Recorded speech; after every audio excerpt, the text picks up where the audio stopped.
What's up, everyone? It's me, Stateside Footy, here with another video. This time we have our... Let me explain it real quick before I confuse myself.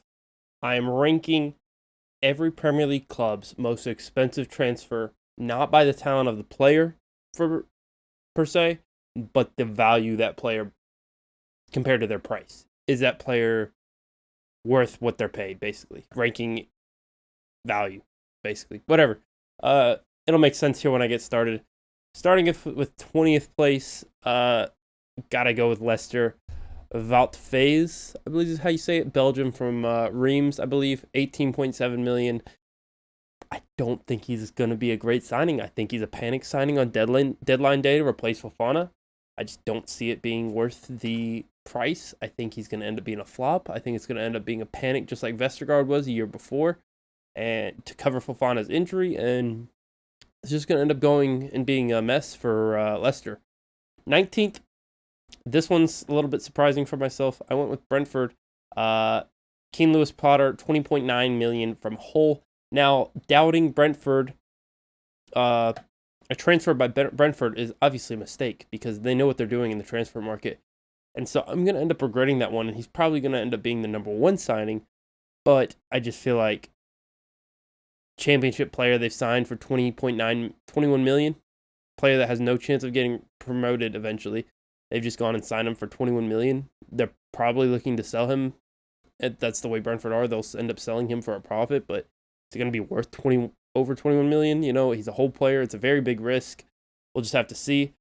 18th, another one that's maybe surprising. Brighton, Estupiñán from Villarreal for 20 million. I just don't see him being that big of a deal in comparison to some of the others. I know 20 million is not a steep fee. I don't know exactly how much time was left on his contract, but I don't know. I think there's better left backs you can get for about 20 million, and I think that Brighton may end up regretting that one. Looking at 17th, one of the big clubs, Chelsea. Chelsea spent 88.4 million on Fofana from Leicester. Just want to clarify, all of this is US dollars, not euros or not pounds. These are all US dollar valuations. Now that I'm getting higher up in numbers, you may realize, okay, this is a drastic different from what I've seen reports of. 88.4 million US dollars for Fofana is absurd. A center back going for 88 million. Are you joking? Are you joking? This is going to end up looking almost as bad as the Maguire transfer. I mean, Chelsea watched him get absolutely bullied for an entire game against Martinelli. And they're just going to go spend that. They're going to go spend 88.4 million US dollars on him. That is just absurd to me. Coming in at 16th, and this is solely because he's already injured, I got to go with Aston Villa's Diego Carlos. 34 million from Sevilla. I think he'll be a decent signing, but it's just tough when he's got a long-term injury to start his time at Aston Villa. You don't know if the player is going to bounce back from that, if he's going to be slow off the bump. He's got to reintegrate himself into the tactics, into the team. I mean, he got injured during, I believe, either first week of the season or during preseason, the end of preseason. But you got to think, Diego Carlos, is he going to bounce back? What's he going to look like now that he's actually getting game time in the Premier League? There's so many unknowns now for Villa. 34 million now looks like a massive risk and a massive expenditure for a player that now we don't really know what we're getting, when we thought previously that we knew what we were getting. Moving into 15th, a player that's going to end up being one of the biggest busts of this Premier League window, but is still not the least valuable. He will, I think, reach his value, but I don't know if he will consistently play there. Got to be Darwin Nunes, Liverpool's 82.5 million signing from Benfica. Player wanted out of the club. All these things. He's still less than Fofana, which, I mean, that's not hard to do. He's the, I believe, second most expensive transfer from this summer, which is just beyond me. But I think Darwin Nunes, will have some good games, but I think it's going to be mostly bad for him. And I think he'll make some important goals for Liverpool down the stretch, but I don't see him being a player that reaches that 82.5 million valuation. 14th, This one's not so much about the player and what they paid for him, but more so what could happen. Morgan Gibbs White from Nottingham Forest. If Nottingham Forest go down, they will be lucky to get half of what they paid for Morgan Gibbs White. It is going to look like one of the worst transfers on the player's agent side if he ends up struggling. Even if he has a good season and Nottingham goes down, it's going to look very bad for them. And inevitably, like, it could be a terrible investment for Nottingham, or it could be a stroke of genius, and he keeps them up, and he ends up getting sold for $70 million in a few years. Being an English midfielder, could end up getting a lot of hype around him. It's just the investment does not seem worth it. Valuation-wise, I think they may have overpaid for a player that may not be around in 8, 9 months, 10 months, whatever. Coming in at 13th, and I want to preface this by saying I made this list before the Tottenham game today, which I'm recording this on Wednesday night. I made this before the Tottenham game. And so Richarlison's my pick for 13th. 63.8 million from Everton. I still want to stick with that. Even if I did raise him, reactionarily from the previous game, it wouldn't have been by much. I think that 63.8 million for a player that's only really going to rotate with Kulusevski, is it really worth it? I don't think so. And so that's kind of my concern. And maybe they look to sell Kane and play Richarlison up front. Maybe, Kane has been good for Conte, but maybe he prefers a striker like Richarlison, or maybe he just prefers a player like Richarlison on the wing to a Kulusevski, even though Kulusevski is who he brought in himself. You never know what Conte might have in store, or he could even look to move Heung-min Son along over the next few years. I don't know exactly how much longer Son has in his contract. So Richarlison could end up being a good investment, but right now he's a rotation player for Tottenham, and honestly, I think that money could have been used to upgrade other positions better than they currently are, such as the center back position, such as the fullback positions where they bought a few fullbacks, but I don't know if they've been the quality that they need when they could have just bought one massive world-class fullback, but they did not. Coming in at 12th, Newcastle United, Alexander Izak. Money, is it really a thing to Newcastle? So that's the only reason they've really gone as high as they have, even if it's not the greatest, investment of money for the club itself. Alexander Izak has played well in the games he has appeared in thus far. 77 million from Real Sociedad. He could end up being a world-class player, but money's not an issue for Newcastle, and that's why I have him in 12th place. 11th, I'm going with Wolverhampton. Matthias Nunes from Sporting goes for about $50 million US, and I don't know much about him. He seems pretty quality. He's young. He is Portuguese, so obviously he's going to Wolves. Young player, definitely has potential. Was getting looked at by teams such as Liverpool. Some of the top, I believe, City were snooping around as well. Some of the top teams in England were looking around at him. And he's a player that, for the future for Wolverhampton, as they sell a Ruben Neves, he comes into that team, replaces him. Same reason they brought in other players to replace Pedro Neto as the next few seasons come and go, and they look to offload some of their more valuable assets. They're bringing in players now for the future. I can see Ruben Neves going in whether this January window or even next summer. I think it'll be a transfer that happens very soon. Coming in at 10th, I have Crystal Palace. Check Decore, $24.68 million from Lens. Looks like a pretty solid signing so far. He's been starting games. He's been playing pretty solid, being a good rock in the midfield. Don't know much about him from his time at Lens. Obviously, Fofana's the big name from Lens last season. In their midfield, obviously, Decore played a role as well, but I don't know much about him. I've heard good things. I've seen good things. 24.6 is not a heavy investment for Crystal Palace.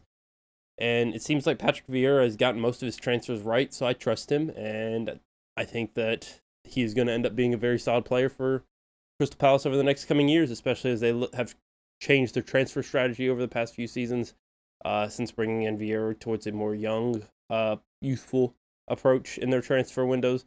And I think he's going to be a good signing for the future. Coming in at 9th for Bournemouth, I originally had this Marco Sensei a lot lower on this list. I had him about 14th, 13th originally, but then I saw the fee at $16.5 million. And I thought, okay, this player could leave. Same situation as Morgan Gibbs White. I don't think he will leave in hindsight. 16.5 million is not a terrible investment. If they do end up going back down, which seems very likely based on the team and the other players they brought in, they can probably recoup about 10, 11 million on him. Argentinian international. Well, I think he plays internationally. I imagine he does. But ninth place. Oh, excuse me. Yeah, ninth place. Marco Sensei feels like a good signing all around for Bournemouth. Definitely going to solidify that defense. Help out there. I mean, they did concede 9, but let's ignore that. Fluke. We're going to call it a fluke. Okay. I mean, we've seen the state of Liverpool at the moment. It's a fluke. 8th place, we have Southampton, and Gavin Bazunu from Manchester City is the player that they signed. He played in their under-21s. He's also been loaned out to some EFL League One, EFL Championship teams. He's also played for Irish national team. He's been their number 1 keeper thus far over the last few international periods. 15.4 million for a 19, 20-year-old keeper that is going to be one of the best in the world. That is a excellent investment by Southampton. Even if he ends up, I don't know if there's a buyback clause. I imagine if Manchester City had any sense about them, they put a buyback clause in that transfer for 34, 35 million. This player is going to be, I could see him being one of the most expensive keepers in the world come the next few years. He has the potential to be excellent, and I could see it happening very soon. Everton in my 7th spot. Amadou Onana from Lille, 38.5 million. Seems like a good signing. Seems very hyped up. Seems like he'll be a player that thrives under Frank Lampard. I can't believe I'm even saying that. Quality player. Really helped out Lille. I mean, Lille's been doing a very good job in their transfer windows as well, getting players, bringing them in that really fit their system, and played well for them. Obviously, off year last year for Lille. But they had been doing a good job previously leading up to their league title, and Amadou Onana I can see just being another one of those players from Lille that thrives. Coming in at 6th place, I've got Brendan Aronson from Salzburg. 36.13 is definitely a steep price for a player that played in the Austrian league. However, actually I think it might be the highest fee ever paid for a player out of the Austrian league, and that's the same league that Erling Haaland came from. But I see Brendan Aronson being a success, just fitting Jesse Marsh's system to perfection. And I can just see him working well. He has been working well with Tyler Adams. He's been working well with that press. He's been working well getting playmaking, goal scoring. Everything's been doing well for Brendan Aronson. 36.13 million for 19, 20-year-old, I believe. Absolutely young player. He's going to be world class. Probably one of the best. Him and Gio Reyna, probably 2 of the best American talents at the moment. One of them's playing at Dortmund and the other one playing at Leeds. Can only see his value rising over the next few years as he continues to get minutes in the Premier League.